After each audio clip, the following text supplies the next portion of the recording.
So thank you all for coming. Thank you to my friends and family for coming, and thank you to Laura and Jeremy Laura for telling Jeremy, who then made this happen. I'm going to talk for about 45 minutes and show you some fun pictures, and then I'm happy to answer any questions. And what I realized, and especially because we're talking about a genealogical society, I was realizing that there really are 4 ways I've gotten to know my family's past. One is growing up with a lot of family. The other was our discovery of the diary. Then the internet, which, you know, we all think of as like now you can get everything on the internet. Well, part of what we learned on this trip is there's a whole lot you can't get on the internet. And so then the 4th part is our trip to Latvia. And let me thank my partner Randolph, who not only is responsible for making me able to show a PowerPoint show, but many of the photos that you're going to see from our trip are taken by him, and so I want to thank him. He was at times our driver, at times our architectural historian, at times our photographer and our narrator through this experience. So this is going to be the story of David Blumenfeld. And David, who as you see here in the 1920s, here you see him in the 1950s, was one of my 8 great-grandparents. And I had I can say the fortune, it didn't always feel like the fortune, to grow up in the hometown not only of my parents, not only of my grandparents. Actually 2 of my great-grandparents were born in St. Paul, Minnesota. I jokingly say we have the most boring Jewish genealogy. 3/4 of my family came from within 100 miles of each other in western Latvia. The other 1/4 came from the exotic location of Vilnius, which was about 200 miles away. And as we learned, they left a flat, boring, forested place with bad weather, and they en masse moved to a flat, boring, forested place with bad weather. And all 8 of my great-grandparents lived in St. Paul, Minnesota by 1884. And I have several of my cousins here who are related to these people. But we're going to talk today about David Blumenfeld, who is one of my 8 great-grandparents. This is one of these things that in July, when I asked my mother to go through all of her piles to see if she or files, not piles, to see if she had anything that I hadn't seen before, she suddenly finds this note written by her grandfather, my great-grandfather, in about the 1940s, where he says he was born in Tukums, Kurland, you see spells with a K, Kurland, Russia, because it was in Russia at the time. On August 4th, 1863, he came to America in 1884 to Ludington, Michigan, and he met his wife, who he refers to as Leah Riva, although she was always known as Lena. One of the confusing things is that his mother and his wife had the same first name, Leah, but his wife was referred to as Lena. So if you can imagine, I've witnessed lately these endless email discussions between 2 of my cousins, which is Gittel Zalk of Duluth Leah's half-sister or Lena's half-sister? And they're having all these discussions because she was referred to as Leah's half-sister, but we're not sure which Leah it is. So a little snail. But this is David Blumenfeld, and this is just to let you know where I fit in. There I am down there. This is my mother. This is my mother's father. My grandfather's father, David. This is our author, married to Lena, otherwise known as Leah. And then we have his parents, Ben Zion, otherwise known as Benjamin. Another genealogical challenge. Is it Ben Zion or is it Benjamin? And then his wife, Leah Gottschalk, who we turn out to actually now know is Klatzoff, became Gottschalk, which is one of the reasons we had so much problems researching her. And then their respective parents, Yosef or Yosel, and Yaakov or Yankel. and his wife Hannah. And the story I'm going to tell is the story that David tells of his parents, Leah and Ben Zion, and his grandparents, Yosel and Yaakov. So that's where we fit into this family. Now, I love this picture because this is the family I grew up in. This is taken actually the year before I was born, so I'm not in the picture, but my sister is. Those of you who know my sister will appreciate that. My brother and my mother and father. This is Lorraine. Lorraine's father is Al. Al had 3 siblings. One is Moses, who when he became a prominent judge became known as Joe, because it didn't sell well to be known as Moses in Hartford, Connecticut. Then there is Belle, the favorite daughter, and then there's the missing daughter, Helen. And we'll see how Helen is. When I grew up, all I knew about Helen is she married an atheist communist and they ran away to a free love camp. I thought, wow. I wish that had been my grandmother,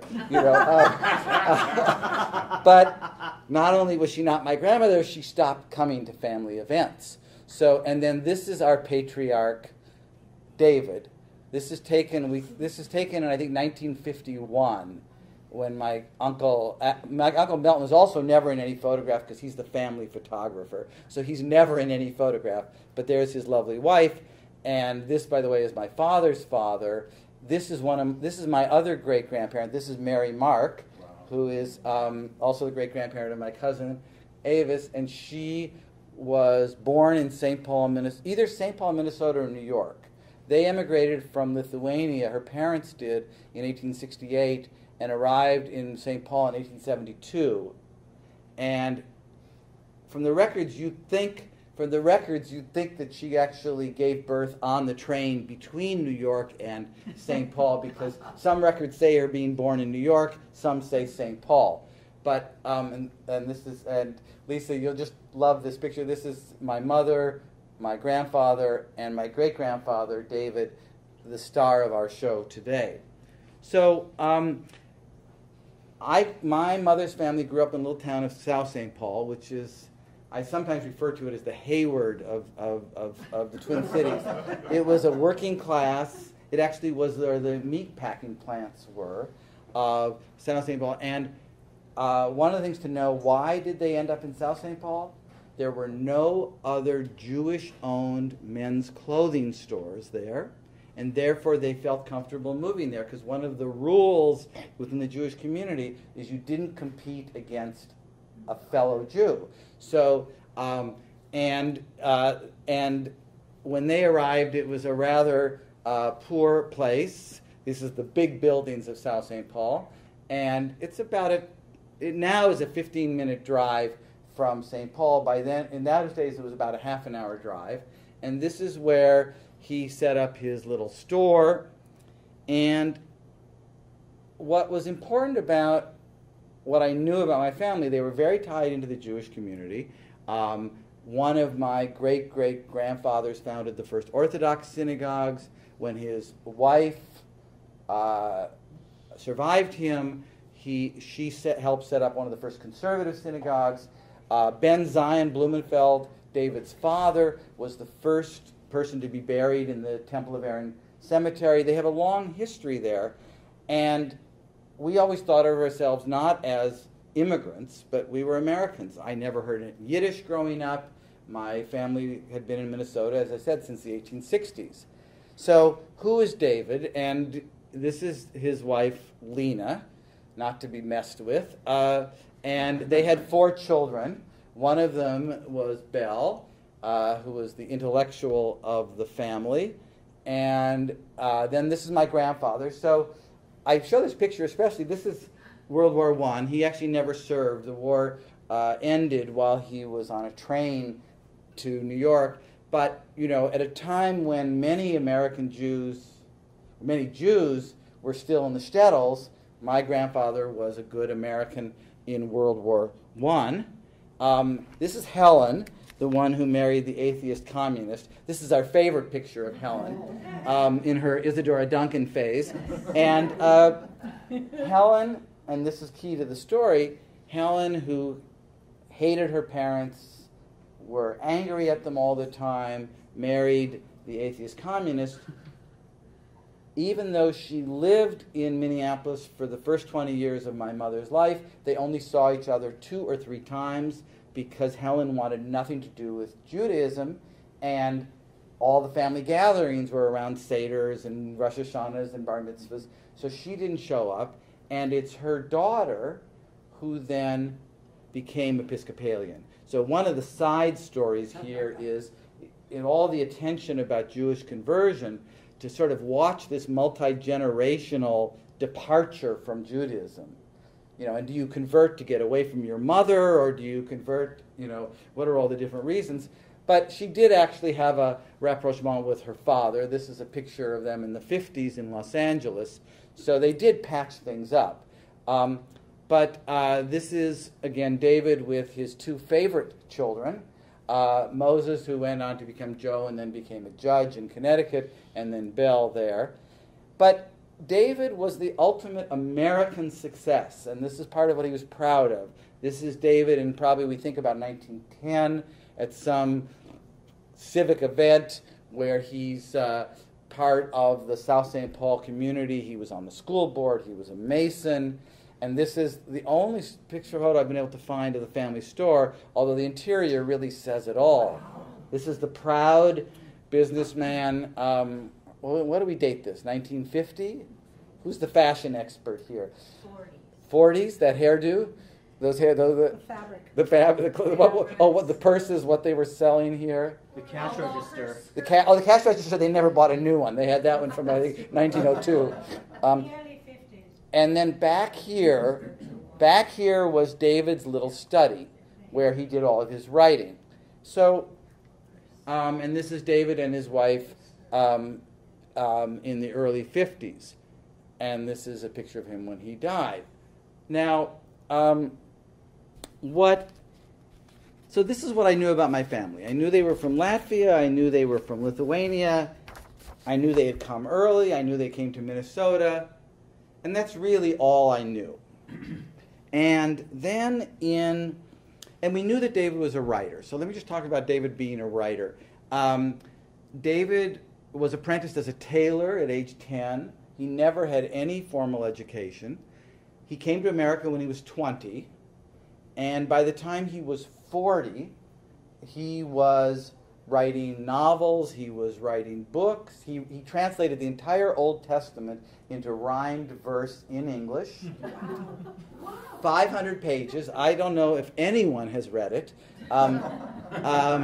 When we were growing up, we had boxes of these books. This was in a day before there was Amazon or self-publishing. These were all published by Comet Press in New York, which I later came to learn was a vanity press. In fact, one of the sweet things we found in this box were the rejection letters from Doubleday, from Norton. You know, he got rejected by some of the best publishers of New York, but he had made enough money and had enough sense of self that he published them. And we have his novel, which was about a Jewish merchant who tries to get rich by selling arms to Germans in World War I, only to end up in prison and losing his family in his greed for power. And then we have the Bible verses, which he published in 1927. There never was a book 2 or 3. And then we have a called The Story of Israel. Now, for those who are serious sort of Jewish scholars, he was a classic maskil. Has anybody heard the name maskil? No. We thought that. My sister wanted to call the book the Midwestern Maskil, and I said, no one's going to know what maskil is.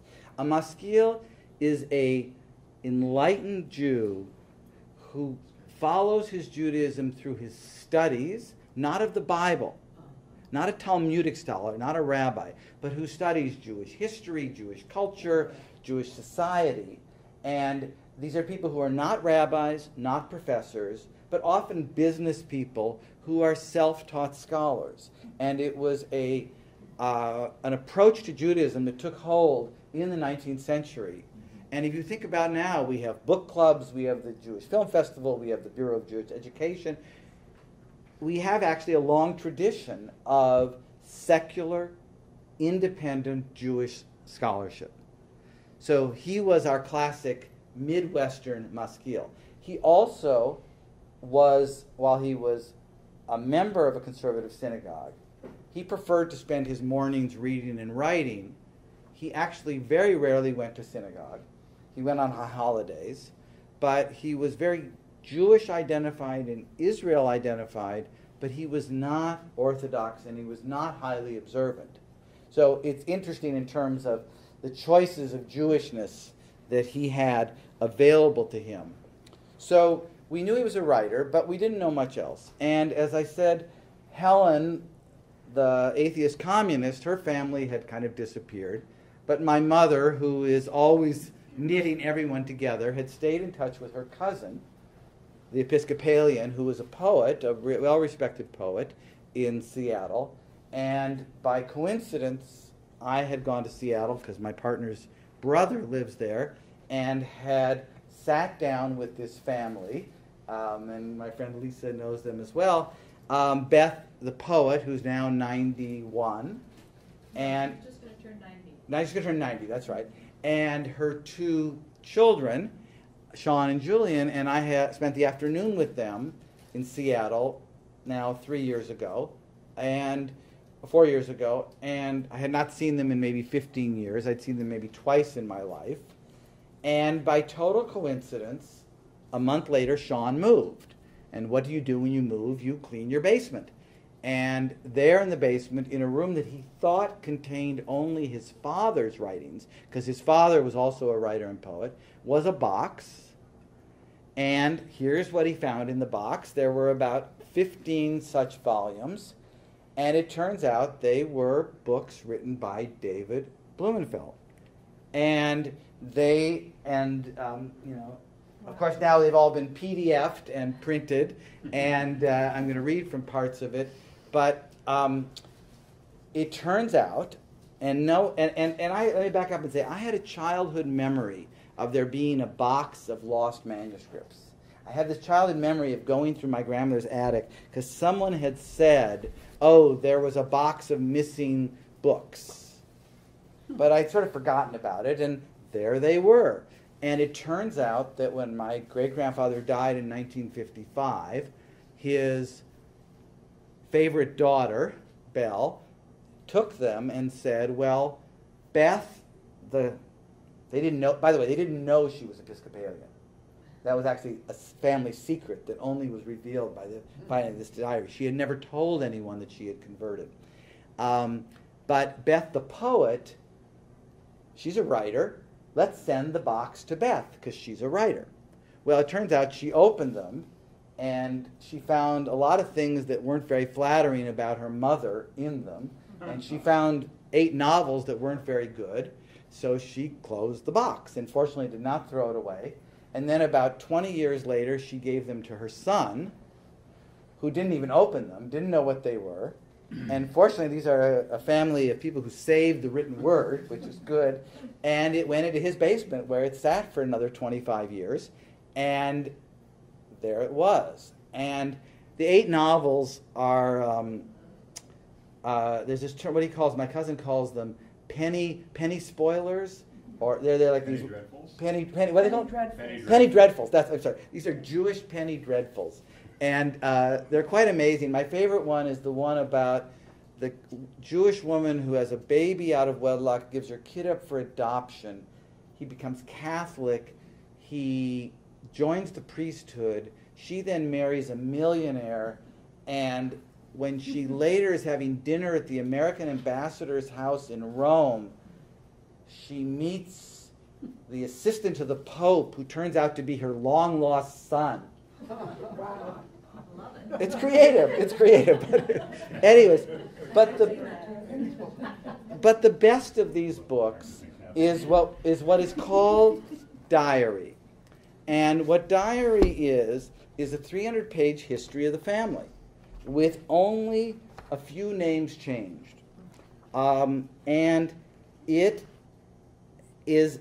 imagine being able to wake up your great-grandfather and say, so why did you leave? The question we've always wanted to ask. So I now have been able to do that through this diary. A couple things about the diary, just for you to know. The first 2/3 of it use pseudonyms and is very colorfully written. The last third is very bare bones and uses real names. Well, my mother remembers that in the 1940s, her grandfather was going to learn how to type. But he decided he was too old at age 80 to learn how to type, so he hired a typist. And what we think happened is he handed her the unfinished version, and she just typed what she had. So in fact, there's places where the same story is told twice, once with the pseudonyms in a colorful way, once in the more routine way. So we think he just never finished it. The other is about 1/4 of the book is historical sidebars. And I call them sidebars, but they're like 5 or 6 pages. So when he's talking about the problems of the draft, we get a 5-page treatise on the Russian military. When he talks about why they had to move from Crimea back to Latvia, he talks about the Ignatiev laws, the May laws of 1882. And so he's trying to weave together personal history and public history, which is very interesting because what he's trying to do for his reader, he even has a whole 5-page discussion on the Seder. He also, when he meets his son-in-law, who's actually Abe Kalmanson, who Eleanor will know, who was an ardent Zionist, there's suddenly a 10-page justification of Zionism in the middle of the novel. So it's fascinating in terms of history. So one of the first things he said in his introduction, which I love, is his explanation of why his father, who was the first to come, was a failure. And if you read this, while fortune smiled on many of these immigrants and they soon acquired wealth and even positions which enabled them to write their lives with golden letters on the pages of New World history, still the successful ones were only a small minority. The majority, like Benze, that's his father, failed in their efforts. Why? Mostly due to their tenacious loyalty to their faith and their conscientiousness in their religious activities. This became a stumbling block to their material success. Wow. And what were the 2 things, you want to guess? What were the 2 things that he's referring to? Not working on Saturday. That's one. Not be willing to move to a town that doesn't have kosher meat. Oh my. If you wanted to get rich, you had to be willing to move outside of the Jewish enclave. So this is what he says, and this is his little description of Ludington, Michigan here. And so what we learned from this story that we really never knew was that Ben Zion, my great-great-grandfather, he left in 1883 alone, ended up in Ludington, Michigan, and within a year made enough money to send for his wife and 5 kids. So again, this is one of these examples where when he moved, he was worried unless he yielded and broke the commandment, he could find no work in any desirable shop. Part of what's interesting about this is if you compare Midwestern Jewish history to New York Jewish history. I don't think this would have been as big of a problem in New York as it was in the Midwest. So what we learned, they moved. I had never known why my grandfather was born in Chicago, but in fact it's because they went to Chicago for a year hoping to make money. And what we learned, though, was that the family actually was in Latvia in the 1840s, 50s, 60s. Some of them came from Königsberg. We're not sure where the others came from. Then in the 1860s, they moved south, first to the Ukraine, where they had a flour mill that failed. They then moved to the Crimea to try to make money. And then in 1882, when the Tsar was killed and the accusations that Jews had killed him became rampant, Jews were required to move back to their hometowns. Jews were no longer allowed to live, to advance themselves by moving. So he then moved back to Latvia, and that's from where he emigrated. But, so before I show you some pictures, let me just read you a couple of key points from the diary. He's now describing his mother holding him when he was 1 year old. So this is, a little bit of fiction here. One bright spring morning, when the sun was benevolently smiling on all nature, Leah was sitting on the veranda of her 2-story dwelling overlooking the great marketplace. Remember that point. In her native town of Tukums, Kurland. Leah, with her shawl tightly drawn over her smooth shoulders, her lips humming its love song, sat holding her infant child. The marketplace was smoothly paved with gray cobblestones, kept scrupulously clean. What stories these worn stones could tell. And he goes on to talk about how in the city market the peasants would come in, and then there was a fire brigade one day, and then there were military troops. So he's talking all about the life of this town in 1864 when he was born. And he then contrasts his father's impoverished life with his mother's rich family, Janka Hennes. And there's a story here about why Hennes is not her last name. It turns out, I'll just tell you this, we could never understand why he's called Janka Hennes. Well, it turns out Hannah is his wife's name. And one of the ways that people were referred to was their first name followed by their spouse's name. It's Yanka, the husband of Hannah, as opposed to Yanka, the husband of Rivka, Yanka, the husband of Leah. This is Janka Hennes. And that was very important because when we were doing our research, we weren't sure what his last name was. But when we found a Yanka Klotzov married to a Hannah Klotzov, we knew we had the right person. Janka Hennes was one of the most prominent and outstanding citizens. He was a good man with sterling qualities. He owned a large number of houses on the Market Row front where he had a large corner store, where he conducted a large business in leather, shoemakers, harness makers, and cobblers' leather finding and supplies. And listen to this, because this will come up in a moment. Peasants frequently visited his shop, for knowledge and his honesty had spread. So those are the kinds of descriptions of what was in the diary. Now, there's a lot about the book about how no good his son is, my grandfather, how no good his daughter is, my great aunt, and part of the story here has been a lot of, I'd say, rather painful discovery of this man who everyone thought loved him, was actually going home every day and writing rather negative things about his family, wondering, you wonder who is he writing for. I don't think he was writing for me, but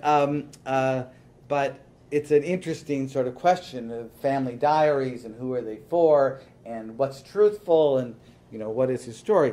So armed with this information, we then, of course, went to the internet. And what we learned on the internet, before I get to the internet, I just want to give you a little flashback of how people did research before there was the internet. So this is how my great-grandfather did his research. This is the South St. Paul Public Library. The other document, has anybody seen the 1913 Jewish encyclopedias? There was a 13-volume Jewish encyclopedia. We had inherited 2 sets of them because 2 sets of my family had them. And actually, the description of the Jews of Kurland in that 1913 is fabulous. They describe how many they are, where they worked, where they were from. It's an amazing resource. They had scholars all over the world working on it. So if you're all interested in Jewish history, I think it's now available online probably, but especially the 1913 edition. There were earlier editions, but the 1913 edition is the most complete. And that's where my great-grandfather did a lot of his research, and of course at the South St. Paul Public Library. But in the 1990s, this is one of the letters my mother found, and this is about my father's family, but I want to bring it out because my father, after the Iron Curtain fell, my father started writing to archivists in Riga trying to find records of his father's family. And this, I was very proud because I met with the chief Jewish archivist at the Riga Library, and I could bring her a copy of the letter that her predecessor had written to my father 20 years earlier. And the thing that's very funny about this is that at the end of all this information, she says that if you'd like to get the genealogical table, it will cost you $250, which my father thought was outrageous, so he didn't send the check, and we never got the genealogical table, which, of course, now you can get online, most of which we have done. The only thing I have to say that was really, really funny is at the end of our meeting with the archivist, we said, is there any way we can learn more about our family? She said, well, if you'd like to hire us for $500, we could do the research. And I thought, oh my God, prices have doubled, but otherwise nothing's changed. They were lovely, but it was just very funny because it was the same response. But what we did find on the internet, we have found the birth, death, marriage records going back to about 1850 on the Blumenfeld side. We've gone all the way back to the 1780s on the Znaimer side. We have found a lot of stuff. There's obviously Ancestry.com, Jewish genealogy, Jewish Gen. There's a lot. There are things that you can't find online. And let me just give you an example of that. One of the things we learned in the Riga archives is that they have scanned all of their documents, which are either in German and Hebrew or Russian and Hebrew, depending on when it is.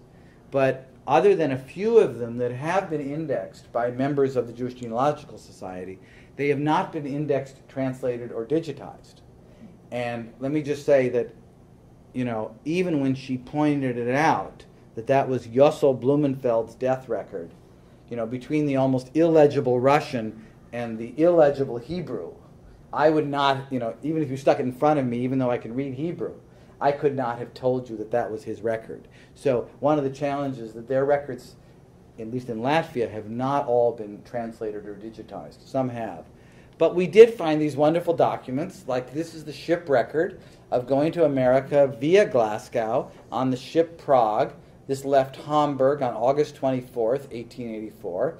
And one of the things we found here, which I loved, which is we found the pre-Americanized first names of, there's Leah Blumenfeld, her son David. She was 40, her son was 21. This is Chaim, who became Herman. Simcha, who became, I think, Sarah.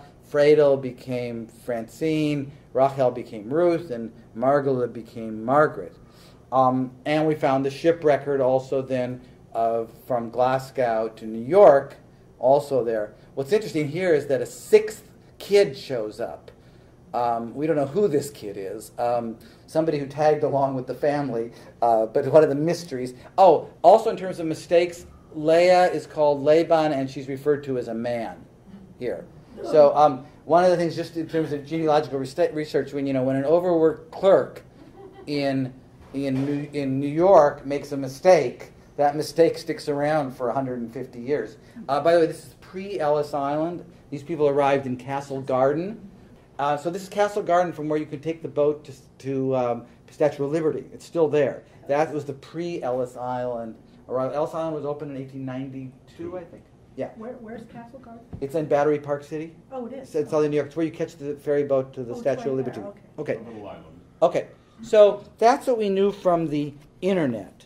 So we then decided we needed to go for ourselves. So we, my Episcopalian cousin and my sister and her son and my partner and I planned our trip. And this is a little map for those who don't know where all these places are. This is Latvia. Western Latvia is Courland, this area here. It was its own country in the 1700s. It then became part of Russia. It then became part of Latvia. And one of the things he talks about in the book is how the family went overland to Klaipėda, which is right here, which was then part of East Prussia. It was then called Memel. From there, they took a tramp schooner to Stettin, which is now Seychen. From there, they went to Hamburg, although we now think they would have arrived in Travemünde or Kiel, and then made their way either through a precursor of the Kiel Canal or overland to Hamburg, from where they got the boat. We now know they didn't go this way. They went this way, and then they made their way to Glasgow and then to New York. So, as I say, we stopped in Riga, and Riga was important, and I want to bring this out also because even though my family didn't live in Riga, Riga is where we went to the synagogue, a beautifully restored synagogue, and thinking to myself that but for anti-Semitism, I would have ended up in Riga, and therefore this is the synagogue I might have gone to, and I actually was called for an aliyah and got to have an aliyah in the very synagogue that my family probably would have been at had they not left or been killed. And we also met with various Jewish historians. We met with the head of the Jewish Library. Let me also just give a thank you to Martha Lev Zion, who is the head of the Kurland Special Interest Group. I spent a day with her in Beersheba in Israel, and she was fabulous. You need to know the date, right? You found it? Yeah. Where? Can we please explain? What did you find? Also Blumenfeld. How does that know that Blumenfeld? That's Russian. No, that's not Russian. Yes, it is. It's Russian. It's Russian. So where do you see it in Hebrew? Let's see it in Hebrew. So we in Riga we met with the Jewish History Museum head, who was wonderfully, wonderfully helpful. One of the things he did was he showed us these old postcards. This is Tukums in 1832, and actually this is my great grandfather's store that it was described in the diary. We now know that's the store. We actually think this is the house. We're not sure. And one of the things he did, and this is where we sort of stumbled into a history we didn't realize we were going to, is he pulled out a book of the history of Tukums, and it described how the owner of this store's descendants continued to own it until 1930s, and then they said it was demolished in the 1940s. To me, this is the first moment when the diary's coming alive, because it was a dead piece of paper until suddenly this man is in the index. The picture is in the book. It's like, it's just amazing. So could you read that sentence about Yankel? So here are several paragraphs about the family. Well, about the property, in fact. So initially was built the building facing the market square with a facade. In 1860, this building and one more building near the Vetsmoku street belonged to the Jewish merchant Yankel Klatsov. In 1882, it was taken over by David Klatsov. In 1884... And by then, thanks to that book, I knew the right spelling of his name, and I went back to my hotel in Riga, I'm crying out, and looked at the Yad Vashem website, and was now able to use their Soundex because I knew the right spelling, and I read the testimony of his daughter to learn that my great-great-grandmother's brother, who stayed behind because they were rich and therefore didn't want to move to America, was murdered the first week of the Nazi occupation at age 87 in this town square in 1941. So now could I have learned this before? I'm sure, yes, the information was there. But it was only when I had the names, the place, the objects, the stories, that I looked that up. So it was actually only while we were in Riga, the night before we went to Tukums, that I learned the fate of my family who stayed behind.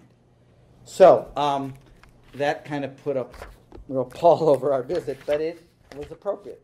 So these are some historic photos of this town. Part of why I want to bring this out is that Western Latvia was not in the Pale of Settlement.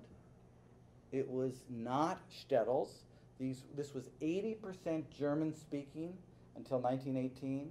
So even though it was part of Russia, it was considered a separate administrative duchy. There were these group people called Baltic Germans. So the middle class and the upper middle class were all German. These towns were 50% Jewish in the 19th century. The 20% of the country that was Latvian were rural peasants. The urban life was almost totally Jewish and German Christian. We also learned that Jews were not allowed in the town until 1800. Jews could only live in the country, so they came into the town in 1800. And now we have the family store right here. This is in 1928. Apparently it's the 10-year anniversary of the founding of the country of Latvia. That's what this is from. And these are some pictures to give you a sense of the town in the turn of the century. Quite a nice little town. And this is the book that we were shown that was translated to us and shows that it was lived in by, we'll find it here, Klatsov. Where is Klatsov? Right there. Janko Klatsov. Yeah. Klakovarn. So this is my great-great-great-grandfather, and it shows that he lived in it, and it sort of ends in the 30s and doesn't say what happened to him. And here again are the pictures of the family store. So we then got to Tukums. We actually, one of the things I want to point out, we hired a guide for just one day. A guy who was an expert on Baltic genealogy. He has a PhD in Jewish history. He's Jewish. His family survived the war. He's born there. One of the things that's always very funny, though, is that everyone involved in the Jewish community has bad things to say about almost everyone else in the Jewish community of Latvia. Like, don't hire him, he's dishonest. Don't listen to this guy, he's no good. It reminded me, this joke, on a desert island, there's 2 Jews and they have 3 synagogues. Why 3 synagogues? I wouldn't go to that one. They all had somebody you shouldn't talk to, you should talk to. It was a little hard to unpack all that, but here we are in historic Tukums. There's my sister, there's my cousin Sean, and there is our guide. We refer to him as Tak Tak, because every sentence started with Tak Tak Tak Tak, which it turns out is Russian for yes, yes. He was trying to remember what he was going to say, so we referred to him as Tak Tak, and he was fabulously helpful. He explained everything to us. And here is that main square with those clean cobblestones. And, you try to imagine what was it like in the past. This is it in, what would you say, 1880s? With the horses here. And here's the same view now. Still there. And here's another view of the town. And we can imagine now, there's my wonderful nephew sitting there. Same place, still there. This is the market square. And here's another view of the market square. And this is the one you found on the internet. yes, this is the one I found actually on the internet before we went there. And what's interesting about that is that these buildings are still there. So, and there's the church that you saw on the old postcard. This is what we think is the 2-story house with the veranda. It may have been this house. Well, it turns out that the family sold it at some point and the records are not clear. So we don't know which of these 2 houses it is. This one has an amazing story. Here it is now. The house next to it has been torn down. This house ended up being inherited by a Jewish family who's now fighting over it, post-communism, and so it's sitting empty. So, but there it is, the cobblestones are still there, and there's the house which is sitting empty, and Randolph, being the ever diligent photographer, stuck his camera in, was it a hole in the wall, a window? Crack. It was a crack. Pictures to build this image. So, and this is owned by another Jewish, Jewish family that's apparently still fighting over it, and therefore it hasn't been repaired. Now, this is the site of the former family store that what we learned was when the owner was murdered, 5 years later, the building was in terrible shape. It was torn down, and 3 of his 5 children died. We have now made contact with the descendants of the 2 children who survived, one who moved to Israel in 1925 and one who moved to U.S. in 1935. And in fact, I just tell you this because in terms of family history, when we learned that one of the families had gone to Israel, my sister said, I think I visited them in the 1960s. And I called my mother, who has a very good memory. She said, no, that never happened. A month later, she remembered that not only had she come to visit them in Israel, they had come to Minnesota, which shows that the families actually had stayed in touch up until the 1960s. And now the connection was lost. Was one of those descendants the one who had done the testimony Yes. for Yad Vashem? Yes. And then the other one had come to America, because the testimony in Yad Vashem was done in Hebrew, so I knew it was done from Israel. Yes. So whether there were any claims for this property or not, I don't know, but there is the site of the family store. And now just to go back so you can see it, again, he talks about, one of the things that we found amazing is that everything he said in the diary turned out to be true. He talked about the square being used for new military recruits, and there are the new military recruits. He talked about the peasants coming to his shop because they felt they could get a good deal. Well, there they are, we think 1916, lined up to shop at his store. And so here we have the store still there in time of electricity, and then we went and also through the books, and we did not do the residence check, but through the book we found out that this is where my other great-great-great-grandfather lived. He was a renter. He couldn't afford to be a homeowner. We learned that. This building had a plaque on it saying it was built in 1926, but we don't know whether that's a rebuild, and we haven't found any earlier photos of that. And here we are looking at it. And then we found the synagogue. This is the synagogue as it was. They now have stripped it of its Jewish memorabilia, imagery, and it's now the town gymnasium, including the galleries for the women. Now are the spectator areas of the gymnasium. But to here's Randolph's effort to bring back the Jewish iconography back onto the synagogue exterior, but as opposed to now. But there is a plaque saying that it was a synagogue there. But what we were pleased to see is that there are 3 placards inside the gymnasium.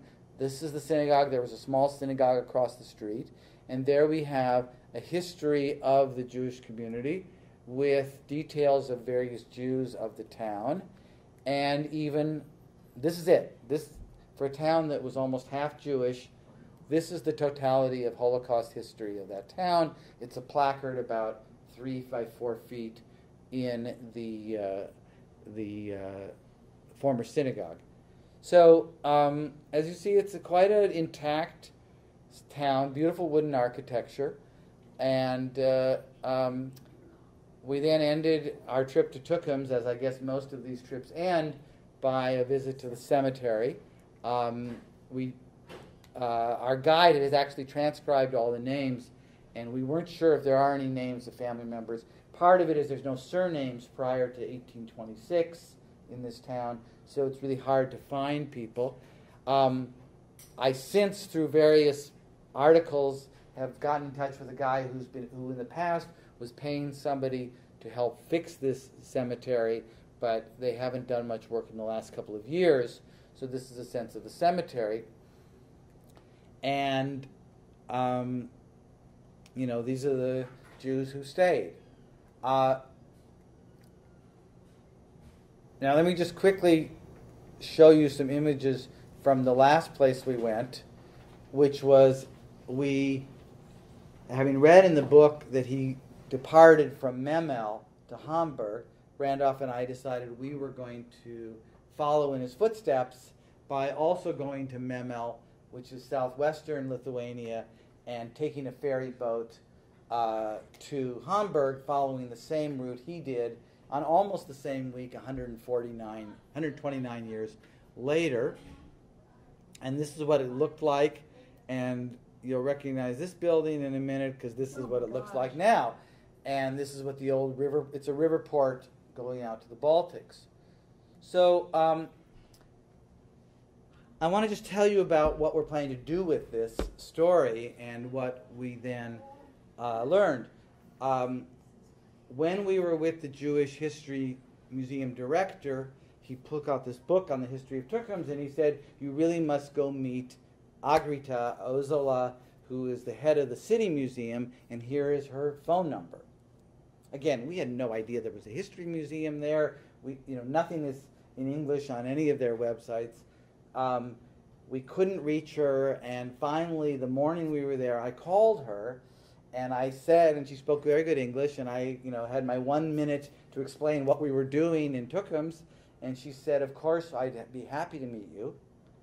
And I was able to read to her the description of her town of 1864, the description I just read you, that had been written by my great-grandfather in 1920. And she was the city historian who knew nothing about the Jewish history of her town. Wow. And I was able to come from California to read it to her. It was, that was worth the price of the trip right there. And and there's nothing about the Jewish history in this museum, even though the town was half Jewish. And there's a whole lot of politics about the Jews in Latvia. And one of the things I said to my friend Irene this morning, we kept wanting to talk about the 19th century. Within 10 minutes, you're talking about 1941. Because, where are the Jews now? What happened to the Jews who stayed? Why isn't there any Jewish history? Why is everybody so uncomfortable talking about the Jewish history? It all goes back to that 2 weeks of 1941.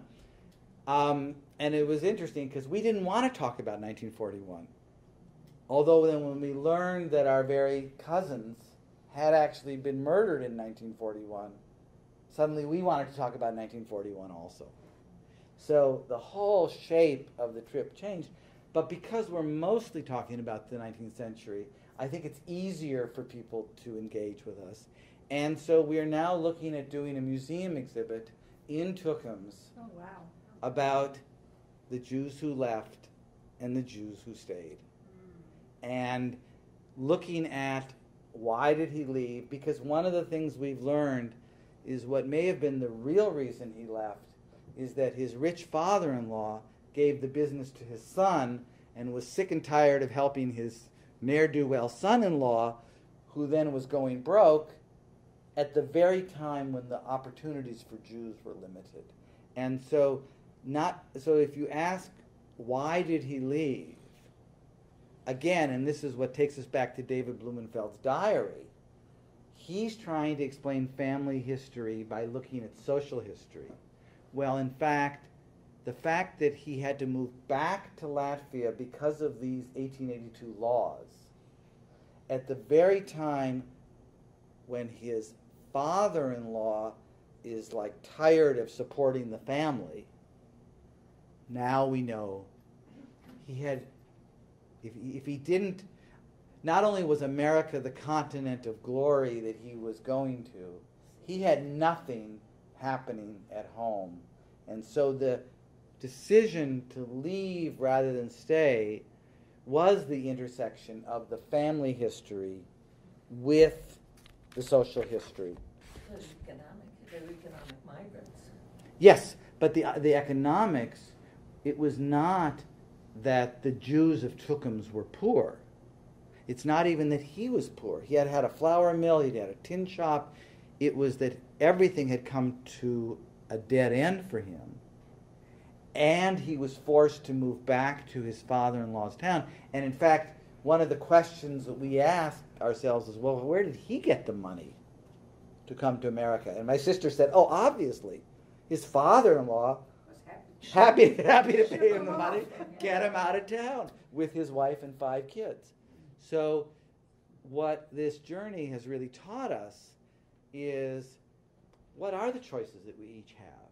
Don't forget the date of the pogrom. Oh, yes. Oh, yes. Thank you for reminding me of that. One of the debated stories is, were there pogroms in Courland? And everyone we talked to said there were no pogroms in Courland. And in David's book, he talks about hearing rumors of pogroms happening in Odessa. And there were, and by the way, there were Jewish newspapers in German, not in Yiddish, but in German, of Jewish life that he could subscribe to in Latvia in 1883. There was a rumors of a pogrom, though we now have found two references, one in a book written by a woman whose grandfather was from Tukums and another one by somebody whose grandmother was from Tukums, saying that in 1883 a group of drunken guys beat up a bunch of Jews and the police stood by and did nothing. Now, these would not be considered pogroms because pogroms are generally seen as state-organized beating up of Jews. So it's interesting then that this doesn't come up in David's book, but his perception, and he talks about it, is that the sense that the opportunities for Jews was closing coincided at a time when his economic fate was being limited, such that moving to America would be an improvement. Would his children, his sons, have been subject to the draft? Yes, I can tell you about this. So first of all, Ben Zion was drafted in 1863 after he impregnated his wife, but before David was born, because the story is that David didn't see his father for the first year. There was not a 25-year draft. There was a 5-year draft. The 25-year draft ended in the 1850s. It's a myth that there was existed after that. But if you were at all middle class, you could buy your way out. And in fact, what the diary talks about is this whole Cantonist system of recruitment, where again, Ben Zion's rich father-in-law bought him out of the army. But what he also explains is that the girls could get passports to leave in 1884, but the 2 boys could not because they were subject to the draft. Why David had not yet been drafted at age 20, we don't know. But when they got to the then Prussian border, they had to pay smugglers, the coyotes of East Prussia, to smuggle them across because the boys were escaping the draft and thus could not get passports. They must have had to smuggle them, on the boat to Hamburg? No, because Memel, now Klaipeda, was East Prussia. It was Germany. So once they got there, the Germans did not require visas. It's a land border from Courland to East Prussia. But the question, one of the things that we don't know is like, how did the money get wired? How did the tickets get wired? Those I have figured. And the other piece to know, just saying, I'll answer your question, is that in present-day dollars, the cost of shipping 5 people was $10,000. So what's interesting is that, talk about differential economy, Ben Zion, in 1 year in Ludington, Michigan, was able to save $10,000. We have a story in the diary. What happens is, I'll just tell you this, David and his 4 siblings and mother arrive in Castle Garden, and they're not let out of Castle Garden because nobody is there to meet them, and they don't have enough money. And the ship is going back to Hamburg in a week. Oh, God. And the immigration officials allow David, the 20-year-old, out for a week. He then walks up and down Manhattan, this may be a little fictionalized, looking for people he recognizes. And of course, somebody from his hometown recognizes him, decides to give him enough money for the train to Michigan. He goes to Grand Central Station where they're only selling first-class tickets that he can't afford. So he then is taken to Newark, where he gets a third-class ticket, takes the train to Michigan. His father is out on a peddling expedition, and so he has to go to Milwaukee and finds his father in the bus station, and his father then gives him enough money that they then go back on the train to New York in time before the family is sent back to Hamburg. So we're, those of us who are from Minnesota, we have these fantasies that the Coen brothers are going to auction this. And, and this is going to be their next movie, and that's going to be actually the best thing. But the diary, and again, everything he has said so far has been true, said that Ben Zion was able to send the money, and they had telegraph then, and also the shipping companies had agents.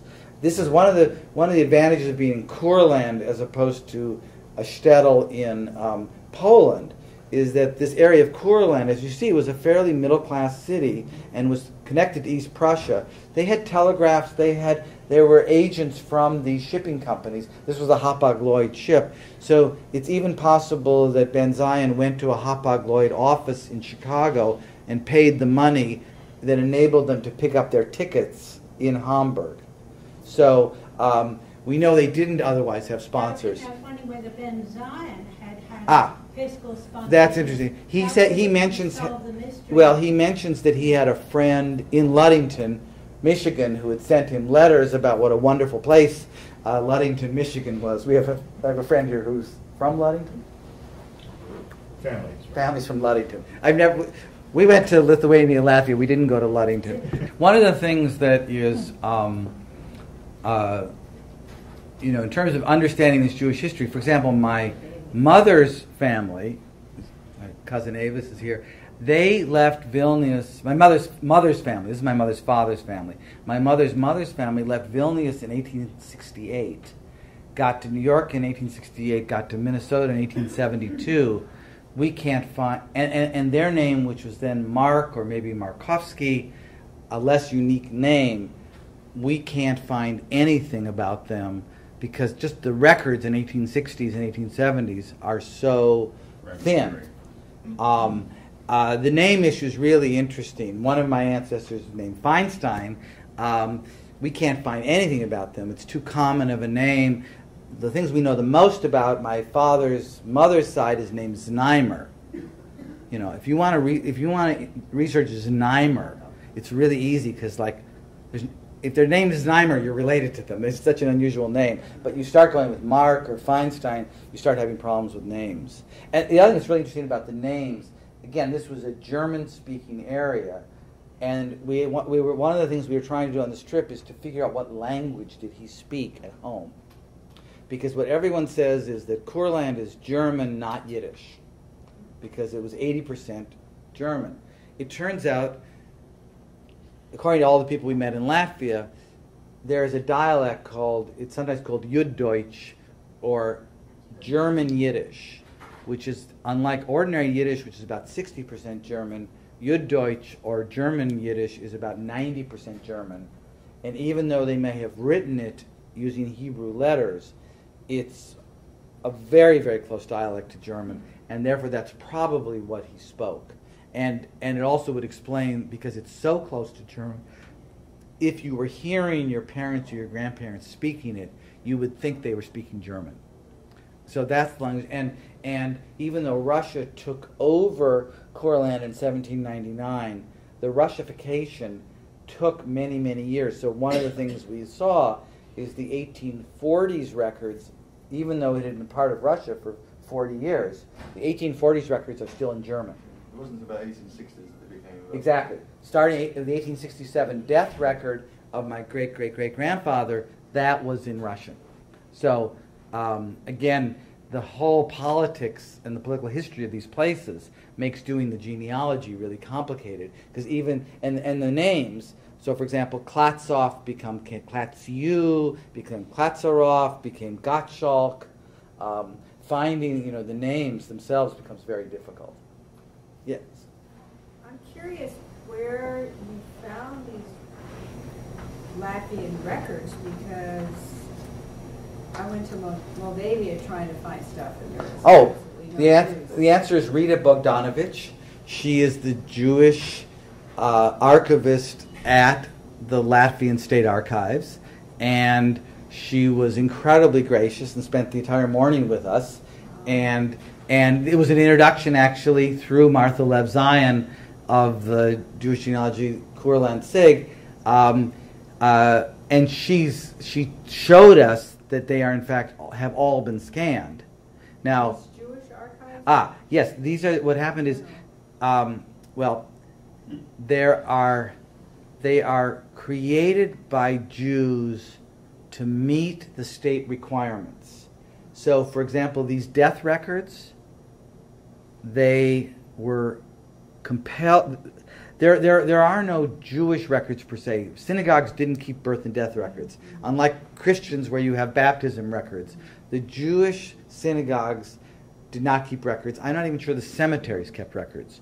So the records that exist were actually required by the Russian authorities. Of the Jewish community. Of the Jewish community, yes. Itself, Yes. by the administrators of the community. You have it right. So these records were death records. They were compiled by the officials of the Jewish community for the public record, not for a Jewish record. And they are German and later Russian on one side and Hebrew on the other side. By the way, one of the other things, people often say that Hebrew was only a biblical language in the 19th century and they didn't use it for regular things. These were Hebrew records that described cause of death, names of relatives, all using correct Hebrew for, cancer and nerve illness. So they were using Hebrew for non-biblical purposes. But what's the spoken language? I think that's what the question is. I don't know. I don't think so. But in fact, what's interesting is that they were able to keep these records in Hebrew. And what's also interesting is that even though they were prepared for the government, they were in Hebrew. It's also interesting that the Russians didn't destroy them. Yeah. Well, and these were generally kept in the city, and then sometime in the 60s and 70s they were moved to Riga, we think. In the museum, I didn't show you this, they had a diorama of this main square in 1890, in 1920, in 1950. Wow. And suddenly in 1950, there's an empty lot where the store was. So I had this moment, you're thinking about what's the right way to say this. So I said to the head of the museum, I said, do you know why that corner became an empty lot? And she said, I've always surmised, but I didn't know. And then I was able to say it's because David Klatzoff was murdered in 1941. Anyways, thank you very much.